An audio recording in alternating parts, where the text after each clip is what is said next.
Għal-ħabta ta' 11 ta' filgħodu fil-bini tal-Malta Affairs and Convention Center ta' Qali ċediet parti minn struttura tal-ħadid li kienet qiegħda tintrama.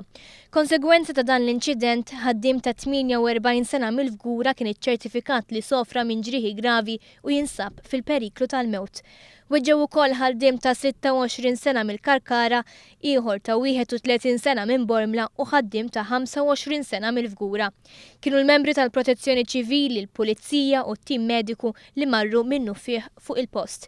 Intant fi stqarrija maħruġa mill-organizzaturi ta' ġensna intqal li dan l-inċident kien kkawżat mill-kollha ta' struttura permanenti li tagħmel parti integrali mit-tinda tal-MFCC innifisha. Qalu li din l-istess struttura tintuża l-attivitajiet kollha li jiġu organizzati fl-MFCC u l-istess struttura hija maħsuba sabiex magħha jeħel id-dawl u l-aċċessorju l-oħra meħtieġa sabiex isir spettaklu.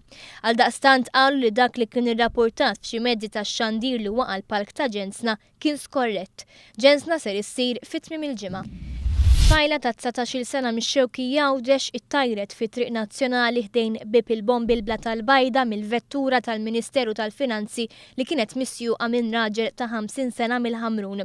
Il-Ministru Edward Scicluna kien qiegħed fil-vettura fil-ħin tal-inċident. L-inċident seħħa l-ħabta tas-sija u nofs ta' wara nofsinhar u tfajla ittieħdet minnu fih l-isptar Mater Dei. Il-Ministru Scicluna baqa' fuq il-post sakemm waslet l-għajnuna medika u l-Pulizija.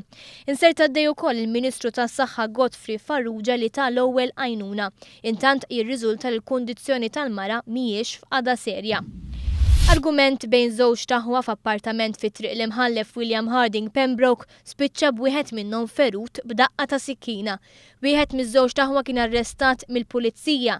L-inċident seħħa l-ħabta ta' satejn ta' wara nofsinhar. Fuq il-post marru l-Pulizija mir-Rapid Intervention Unit kif ukoll tim mediku.